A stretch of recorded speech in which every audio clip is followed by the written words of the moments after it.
No es violencia, poema de Silvia Delgado. No es violencia el paro, no es violencia la inestabilidad en el trabajo, ni los jornales precarios. No es violencia levantar muros para prohibir después saltarlos. No es violencia el saqueo, el empobrecimiento, la codicia sin freno.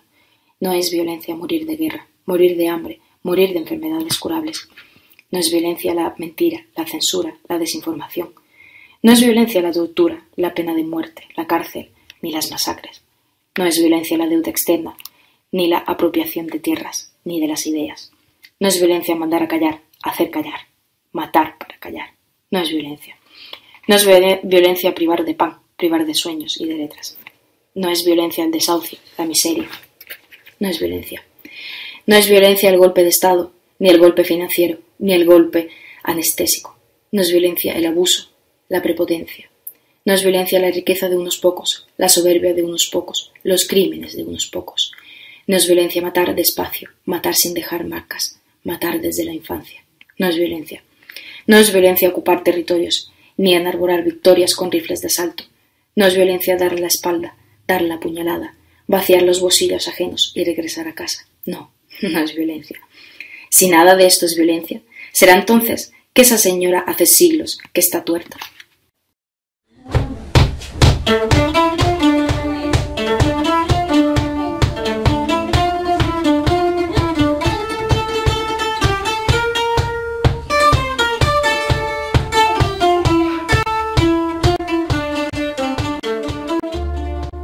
Al hablar del tema de la represión, no son pocos los ejemplos que podríamos exponer de aquellos compañeros y compañeras que hayan sufrido por su propia cuenta la represión policial, tanto de las detenciones como las identificaciones, que luego conllevaron unas elevadas multas administrativas. En este caso, hemos considerado adecuado tratar dos casos diferentes de dos activistas de la provincia de Málaga que han sufrido la represión policial por expresar libremente y manifestarse expresando su desacuerdo con las políticas llevadas a cabo tanto a nivel local como a nivel general. Comenzamos entonces con la entrevista de Juan Peña. Muchas gracias por aceptar participar en la radio. Y en primer lugar, cuéntanos cómo fue la experiencia de la multa administrativa que recibiste.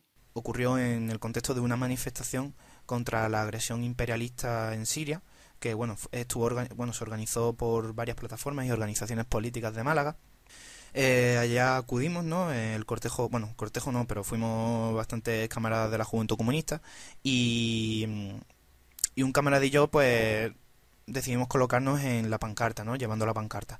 A lo que se acercó un policía nacional y nos pidió la identificación. Le dijimos que nosotros no habíamos hecho nada, que no había empezado la manifestación y nos dijo que era simplemente protocolario, que no íbamos a pasar nada, que tal, lo típico que nos dicen. Terminó la manifestación, no hubo ningún problema en el recorrido, acabó bien, tampoco fue mucha gente. Total, que pasaron los meses, llegó enero de 2013, creo recordar, y nos llegó una carta a mi camarada y a mí en la que se nos exigía 400 euros de multa por desobediencia a la autoridad y se nos responsabilizaba de una manifestación ilegal, de ser organizadores y a mí personalmente de llevar un megáfono que en ningún momento llevé. ¿Crees que en los últimos ciclos de movilizaciones se han producido alteraciones de orden público de tal importancia que fuese realmente necesario un endurecimiento de las penas de la anterior ley? Bueno, los últimos ciclos de movilizaciones para nada han requerido de esas penas, ¿no? Me parece que son muy desproporcionadas para el nivel de organización que tiene actualmente la clase trabajadora. Y bueno, tenemos que analizar evidentemente que nos ha tocado una época histórica en la que la clase trabajadora, aparte de estar parcialmente o totalmente inmovilizada, solo un pequeño grupo que es el más consciente, es el que se está movilizando ahora mismo, pues aparte de eso, la clase trabajadora no se moviliza y y evidentemente no tiene conciencia de clase, ¿no? No tiene una unidad, no tiene un objetivo concreto y no vamos a la par. Entonces yo creo que para nada estas movilizaciones han requerido de ese endurecimiento de las penas, aunque sí, y posiblemente por esto sea el este endurecimiento de las penas, las condiciones de vida se están agravando y evidentemente la gente se está dando cuenta de que el régimen necesita un cambio. Entonces, para posibles movilizaciones futuras, ¿no? Yo creo que aquí el régimen ha sido inteligente y se está preparando pues para ellos, para lo peor. ¿Crees que es justo que mientras algunos sectores de la oligarquía cumplen condenas irrisorias por defraudar millones de euros al conjunto de la clase obrera, las trabajadoras que se movilizan pacíficamente sean sancionadas con multas que jamás podrán pagar y por lo que podrían incluso acabar en la prisión? Por supuesto que es injusto y desproporcionado y es un reflejo de para quién, de para qué clase está constituida la legalidad del Estado. Para para la oligarquía, para el gran capital, para la gente que puede costearse, ¿no? Que tiene dinero, tiene grandes cantidades de dinero y puede conseguir evadir la cárcel. Mientras que la gente trabajadora, la gente de la calle, la gente normal, tiene que jugarse, en algunos casos hasta su vida, para proteger a lo mejor un derecho tan básico como es la vivienda o como es la sanidad o como es su derecho a un trabajo digno en una huelga general. Si definitivamente debemos someternos a esta restricción y a esta ley, eh, ¿cuál crees que sería la estrategia más adecuada y cuál es la que se está elaborando, ¿no?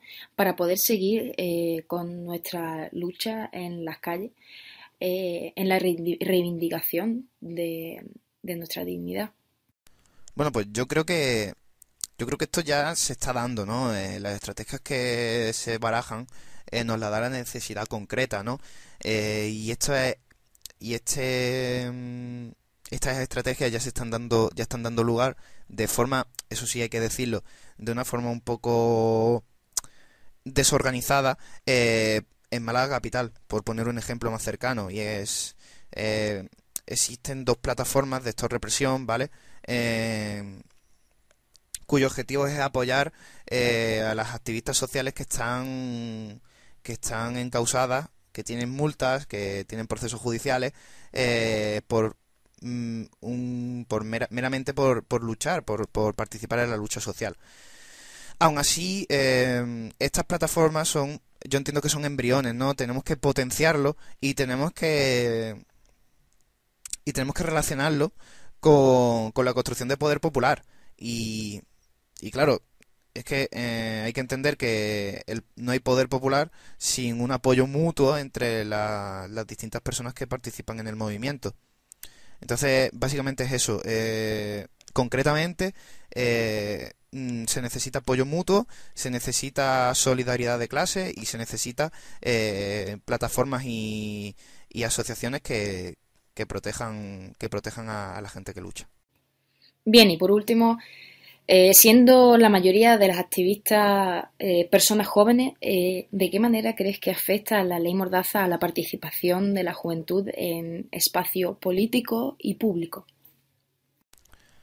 Claro, en la ley Mordaza, con todas las cuestiones de las sanciones económicas y los procesos judiciales que se pueden abrir a partir del desarrollo de esta ley, yo creo que en la juventud es donde más va a calar, es decir, donde más problemas va a haber, porque la juventud es el sector, ¿no? de nuestra clase social que peor está viviendo la crisis.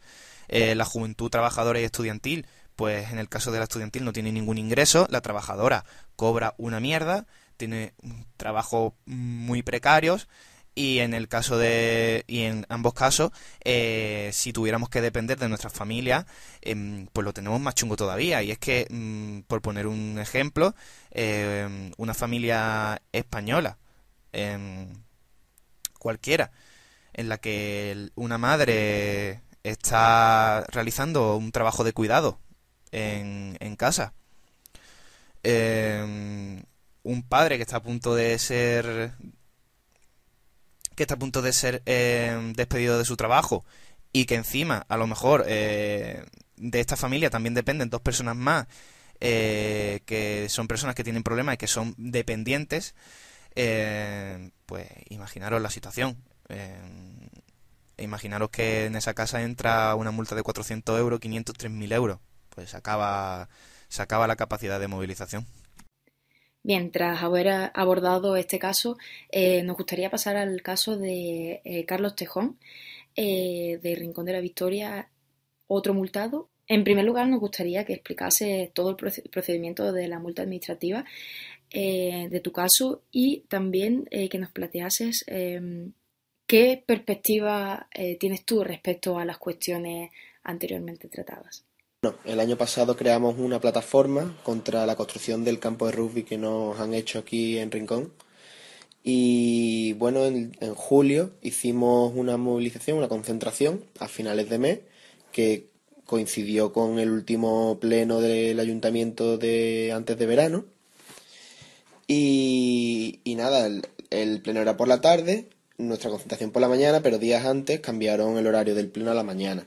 Ya allí, cuando estábamos terminando la concentración, los que estábamos presentes, un grupo, decidimos pues subir al salón de plenos para tener visibilidad, que nos vieran y simplemente desplegar la pancarta sin gritar, no, ninguna otra historia. Simplemente era desplegar la pancarta.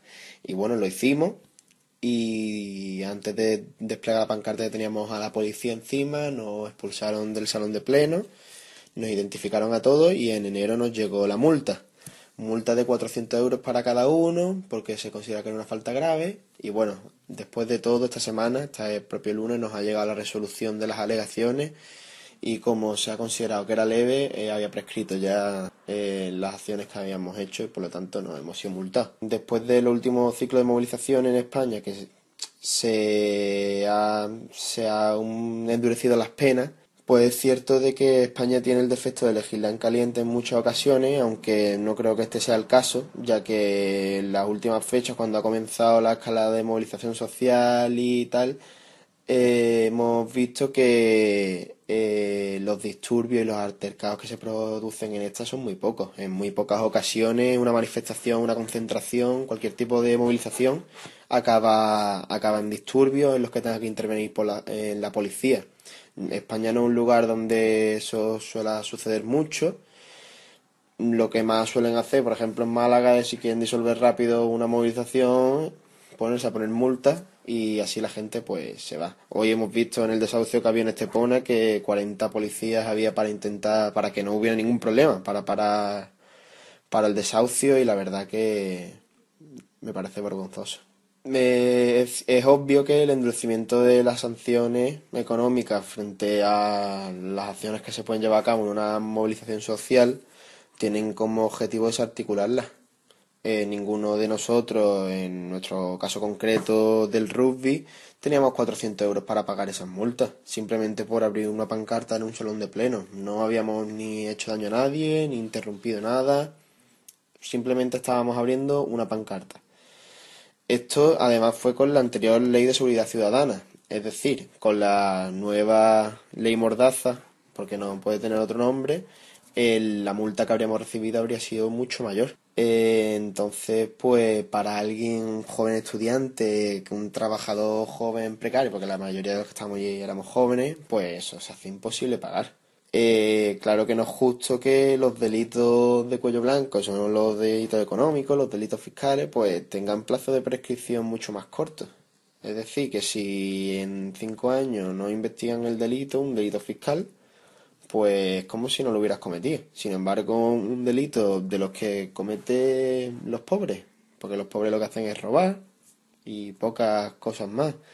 Son delitos que son menores, pero sin embargo tienen plazos de prescripción muy bajos, muy altos. Entonces, la cuestión es que si cometes un delito, una evasión fiscal de millones de euros a la Hacienda española y sin embargo por otro lado, eres un delincuente común reincidente, pues probablemente el delincuente común vaya a tener mucho más problemas que el empresario político de turno.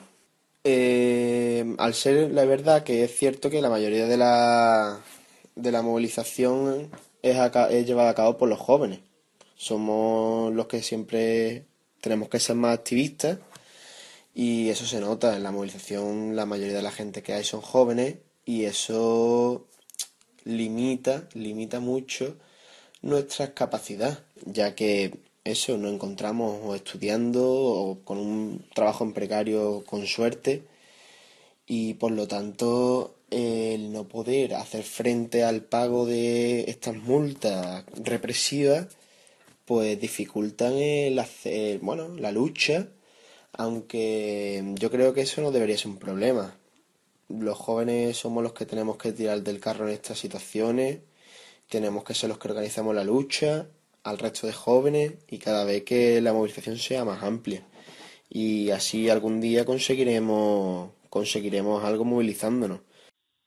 Bueno, siguiendo con la temática de la represión y sobre todo centrándonos en la nueva ley Mordaza, tenemos el placer de contar con la entrevista de Antonio Tallón, el abogado de Comisiones Obreras, y de esta manera queremos conocer tu perspectiva tanto jurídica, política como incluso personal como abogado respecto a esta ley, ¿no? Y en primer lugar, ¿crees que realmente en los últimos ciclos de movilizaciones se han producido alteraciones de orden público de tal importancia que fuese necesario un endurecimiento de las penas de la anterior legislación?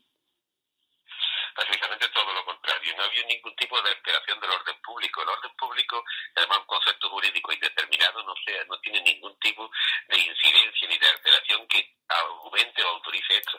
Lo que pretende precisamente son los últimos ciclos de movilizaciones. Esta ley lo que pretende es evitar la capacidad de movilización de todos los derechos fundamentales de expresión que tenemos las personas. Y por eso se hace, porque lo que ha aumentado en los últimos tiempos han sido las movilizaciones de quejas de protesta contra la política que se está haciendo, que es una estafa. Pero no hay ningún elemento de orden público que la argumente ni que sirva ni siquiera para tener algún tipo de elemento que avale esa teoría. Todo lo contrario. ¿Es posible que el incremento de las sanciones económicas con esta nueva ley produzca una mayor desmovilización en este momento de paro y precariedad generalizada? Esa es la finalidad exacta de la ley, ¿no? Y además lo hace de una manera totalmente desde cualquier punto de vista, ya no solamente desde el punto de vista político, ¿no? Sino desde el punto de vista jurídico. Mira, la desproporción de las sanciones que se plantean, de unas sanciones que pudieron llegar hasta casos extremos a 600.000 euros, lo que pretenden es el agravamiento de la cuantía y el aumento de los plazos de prescripción, que es un elemento que hay que tener muy en consideración.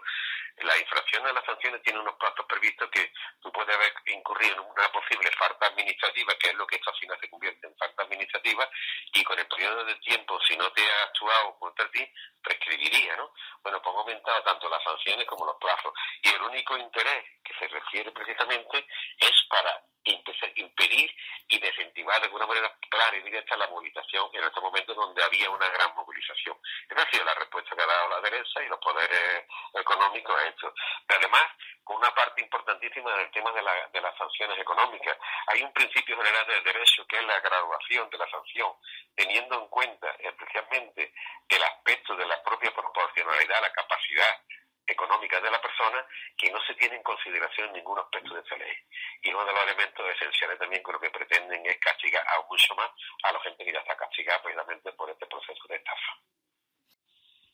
Bien, si definitivamente debemos someternos a esta vulneración y restricción de nuestros derechos y libertades, ¿cuál crees que sería la estrategia más adecuada para seguir en la calle luchando por nuestra dignidad?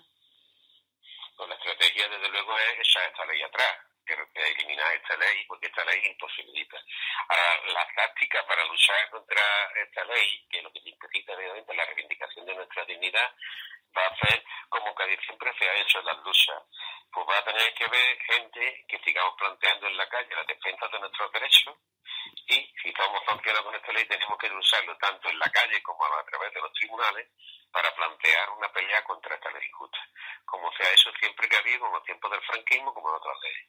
Entonces la única estrategia es seguir manteniendo precisamente que esta ley hay que eliminarla. ¿Cómo? Tanto a la vez de exigir a los partidos que dentro con independencia del Partido Popular, que es el único que lo ha aprobado, todos o una mayoría de ellos se comprometen a derogarla. Eso hay que seguir manteniéndola y desde luego derogarla también o hacerla no practicable en la práctica diaria de nuestras luchas y no dejarnos intimidar por eso. Lo que pretenden es intimidarnos y achacarnos. Entonces, la táctica tiene que ser la contraria, que no nos deje intimidar, y eso pues de verdad pues, implicará que puede haber en un momento de grande sufrimiento, puede haber personas que permanentemente afectar, y desde luego los abogados tenemos aquí un papel importante que hacer, el Consejo de la Abogacía y la propia judicatura, los jueces, porque hasta jueces de carácter conservador se han previsto en contra de esta propia ley, ¿no? Entonces, la estrategia sería esa, la táctica llevarla, y los abogados tenemos un papel importantísimo peleando para que sean los propios tribunales los que de manera indirecta pudieran plantear una cuestión de inconstitucionalidad contra la ley porque vulnera derechos fundamentales. Bueno, es cierto y bien sabido que la mayoría de las activistas que se encuentran en las luchas diarias en las calles son personas jóvenes.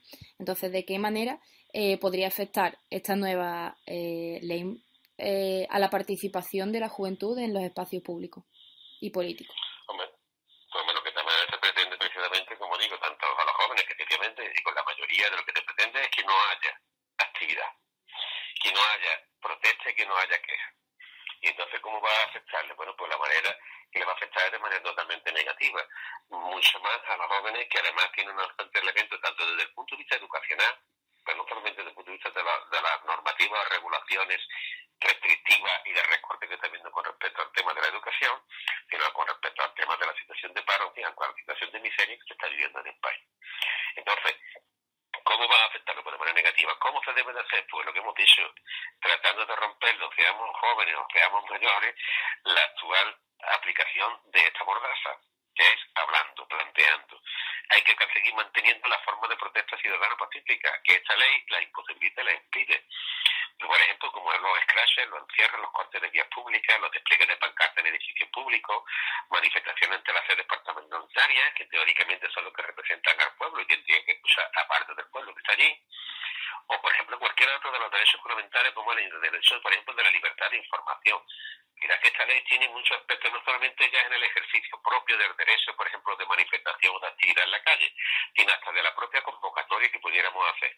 Por ejemplo, los jóvenes pueden estar muy aplicables porque yo puedo ser responsable de una infracción administrativa porque a través, por ejemplo, del Facebook, del Twitter, me haya dedicado a informar de la convocatoria de una manifestación, de una concentración o de cualquier tipo de actividad de reivindicativa. Y si ahí ocurre cualquiera de los elementos que están tasados en esta ley como sancionables, a mí me podrían considerar también responsable. Por ejemplo, por los jóvenes que utilizáis mucho más estas herramientas, pues doblemente podría estar afectados. Pero los jóvenes a la vez sois los que tenéis la capacidad, junto con los demás, de que esta ley no sea una ley que sea, efectivamente, no tenga ningún tipo de eficacia. ¿Por qué? Porque la derroquemos antes, tanto por la vía de su eliminación práctica a través de los acuerdos parlamentarios, pero tanto como por la lucha diaria que la hagan viable y que los tribunales rechacen la aplicación de esta vulneración de derechos que implica la ley. Bueno, elevando el nivel y extrapolándonos al contexto europeo, ¿consideras que la legislación española en esta materia es especialmente dura en relación al resto de los países europeos? Totalmente, pero no solamente hay muchos elementos de orden a nivel europeo, sino a nivel mundial. Es algo obvio y evidente. Desde el primer punto de vista de esta ley vulnera principios constitucionales, ya no solamente externos, sino de la propia Constitución española. La ley establece un concepto jurídico como es la tranquilidad pública, que eso no es un bien que esté constitucionalmente protegido. Y más, una cosa que se utiliza para limitar el ejercicio de derechos fundamentales, ¿no? Pero es que además esta ley crea, dentro de esas propias vulneraciones de los principios constitucionales españoles, ya os digo, crea una actitud totalmente arbitraria y discrecional por parte de la policía. La policía se le da una capacidad de actuación, de represión, que además además hay una presunción de veracidad de todo eso, conociendo los antecedentes que tenemos de la policía española, pues evidentemente con esta ley podrían hacer lo que les diera la gana, con lo que vulnerarían también ese principio de arbitrariedad que está previsto por nuestra Constitución. Pero es que además la ley recoge un aspecto que también es esencialmente totalmente, no solamente anticonstitucional, sino que vulnera casi todas las normativas, que es la posibilidad de establecer y que establecen sanciones preventivas, pensando que yo pudiera hacer no sé qué. Entonces, no hay ningún principio jurídico, ni a nivel del Estado español, ni a nivel europeo, ni a nivel mundial, que no tenga planteo que para que haya cualquier tipo de infracción tiene que haber una tipificación, un elemento cohido típico, claro, y además que haya habido una acción que se lleve a cabo. No puede haber una cosa de prever que yo pudiera hacer. Otro de los elementos, desde luego ya entrando en lo que es el ámbito de la pregunta que me dice con respecto a lo que es nuestro contorno, pero mira, lo que es claro y evidente, y eso no es una cuestión que diga yo, sino dicen la propia comunicación a nivel europeo, esta ley vulnera definitivamente el convenio para la protección de los derechos humanos y las libertades fundamentales hecho en Roma y la Carta de los Derechos Fundamentales de la Unión Europea, firmada en 2007 por todos los Estados de la Unión Europea y que es jurídicamente vinculante para todos los Estados. Hay una vulneración clara por esta ley, pero es que además, a nivel lo que es mundial, la Declaración Universal de los Derechos Humanos del 48 y el Pacto Internacional de Derechos Civiles Políticos, todo de ámbito mundial, ratificado, firmado y de obligación para España, también quedarían vulnerados por esta ley. Pero si nos vamos a lo que es nuestro entorno más cercano todavía, como decía, también nos tendremos con el propio comisario de Derechos Humanos del Consejo de Europa, en el informe suyo del 19 de octubre de 2013, discutió completamente el proyecto de ley por todo lo que implicaba de vulneración de derechos humanos y libertades, en particular con respecto al tema de libertad de reunión y la impunidad con respecto a los malos tratos policiales, ¿no? Esto es evidente que vulnera todos los elementos, pero es que además, y ya termino con respecto a él, ha habido también unas declaraciones a nivel de la propia Unión de la Organización de la ONU, donde dice de manera efectiva y clara que la ley española, además se la ha llamado un toque de atención en España, vulnera derechos fundamentales. Luego es obvio que no es que solamente es más dura, sino que es totalmente antijurídica desde el punto de vista de la Constitución española, desde el punto de vista de los tratados europeos, tanto de derechos humanos como de la propia Unión Europea, con todas las limitaciones que tiene en sí, como de los tratados internacionales de la ONU. Entonces, desde el punto de vista, por eso os decía anteriormente que es importante que esta ley la combatamos en dos frentes. Uno, desde el punto de vista del propio principio de legalidad y del Parlamento, y que haya exigido a los partidos que han dicho su compromiso de eliminarla, que efectivamente se lleva a cabo. Pero además desde el punto de vista de la acción concreta en la calle y ante los tribunales, exigiendo el cumplimiento de las normas jurídicas que violan directamente esta ley. Bien, entonces, tal y como he escuchado y has explicado, esta ley, además de ser restrictiva en cuanto a las libertades, podría ser considerada totalmente fuera del contexto, ¿no?, de los derechos humanos y de la legislación europea. Evidentemente, totalmente.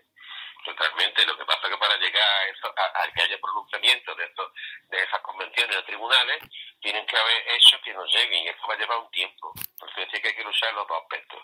Mira, por ejemplo, esto para que llegue al Tribunal Constitucional, o tiene que haber un compromiso por parte de estos partidos que dice que necesitan tener 50 parlamentarios para plantear un recurso de inconstitucionalidad ante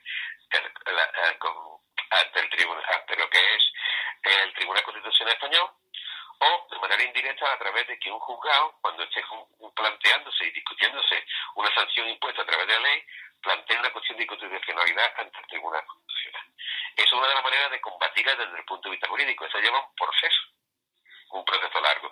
Pero es que si en los tribunales españoles no tuviéramos respuesta, directamente se puede actuar contra el Reino de España, porque sigue siendo Reino de España, todavía no es república, pronto lo será, ante los tribunales, tanto el Tribunal Europeo de Derechos Humanos, como ante los tribunales de justicia de la Comunidad Europea, porque hay una aplicación también, normativa de la Unión Europea que también se incumpliría por parte de esta ley, como ante otros tribunales universales sobre protección de derechos humanos y reivindicando y exigiendo el cumplimiento de los tratados internacionales que España ha firmado. Bien, pues con estos testimonios yo creo que queda bastante claro que la posibilidad de derogación de esta ley está presente y que lo único que nos queda es seguir saliendo a la calle y gritar ahora más que nunca, no tenemos miedo. Así que muchas gracias por tu participación, Antonio. y esperamos contar contigo en los próximos programas que necesitemos tratar temas legales. Pues muchas gracias por vuestra invitación. Salud, república y lucha contra todo lo que imposibilite los derechos humanos. Un abrazo. Muchas gracias.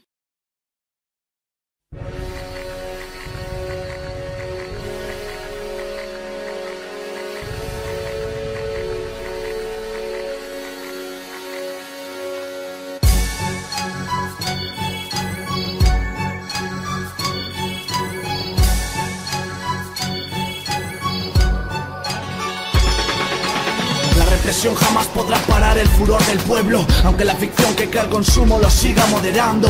Un día surgirán comandos que organizarán la rabia de aquellos que se arrancaron los clavos. No habrá tratos ni márgenes con burgueses, porque sus cárceles son la cuarentena de tantos héroes que no se vendieron por billetes, y la solidaridad imparable es que los mantiene firmes y fuertes. Podrán cerrar web si quieren como la antorcha, encontraremos formas de informar para que su pompa se rompa.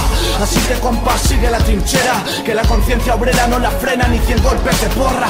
Vi sonreír arenas en un juicio y me prometí a mí mismo que rejas tampoco podrían conmigo. Yo resisto, insisto, grabando temas por si me encierran, que el mensaje se expanda a gritos. No podrán parar colabos como esta, hablando claro, no como cerdos progres en la sexta.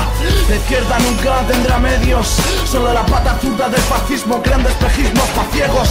Que nos corte la lengua como a Víctor Jara, imparables letras como el Che Guevara en Sierra Maestra, sufriendo asma, pero balas no matan verdades que golpean cajas y a chavales despiertan. Matarán personas pero no sus ideales, nadie puede pausar el motor de la lucha de clases, impedir que las paredes hablen, rogándole a un pueblo que contra el poder establecido se alce. Terrorismo de estado en plena calle, mineros asturianos luchando en el pie de la barbarie, imparables como el ejército rojo en Stalingrado. La represión nunca podrá vencer a todo un pueblo armado. Claro que moriremos en extrañas circunstancias, pero cuanto más nos reprima, más surgirá la rabia, como mis ansias de entrar en la guerrilla, o que el próximo paracuello sea mi puta isla. Grita, basta de represión, fascistas, sigue la revolución, firmes como presos en prisión, por eso el Estado nos quiere en el paredón. Grita, basta de represión, fascistas, sigue la revolución, firmes como presos en prisión, por eso el Estado teme esta canción. Por cada detenido decenas más despertarán, combatiremos un timo y la Audiencia Nacional no podrá ocultar la realidad que está en la calle, que es insoportable que unos presuman de joyas y otros pasen hambre. Es una fábrica de rabia, va a haber niños en los huesos, no hace falta ir a Somalia. Si alzamos los puños firmes será imposible que nos pongan esposas a todos o nos eliminen. La solidaridad es un arma imparable, no faltará denuncia y apoyo cuando te atrapen. Echémonos un cable que no les salga gratuito, irá por nosotros donde ser antifascistas delito. Gritamos, no pasarán y ya pasaron, ahora hemos de echarlos, nos condenan al paro, pero cuando nosotros tengamos el poder van a saber qué es por mantenerse que mover. Juicios populares por crímenes contra el pueblo, conocerá las rejas cada policía que se está divirtiendo, golpeando y torturando por exigir derechos. No caduca lo que han hecho, no pueden comprar recuerdos, la represión será contra ellos, no da libertad. Para los que quieran saquearnos o explotar, para los que quieran prometer mentiras, para volver a la tiranía capitalista, que lloren en Miami, tú a que aspiras, defendiendo a los que te dejan sin dinero. Si a otro lado miras cuando nos están deteniendo, por luchar también por lo tuyo. La solución es colectiva, hazla menos por orgullo. El miedo puede servirles a corto plazo, a la larga será un boomerang, los va a enterrar. Cuando el pueblo esté cansado de verdad y sus porrazos sean devueltos con fuerza descomunal. Grita, basta de represión, fascistas, sigue la revolución, firmes como presos en prisión, por eso el Estado nos quiere en el paredón. Grita, basta de represión, fascistas, sigue la revolución, firmes como presos en prisión, por eso el Estado teme esta canción. Grita, fascistas, sigue la revolución, firmes.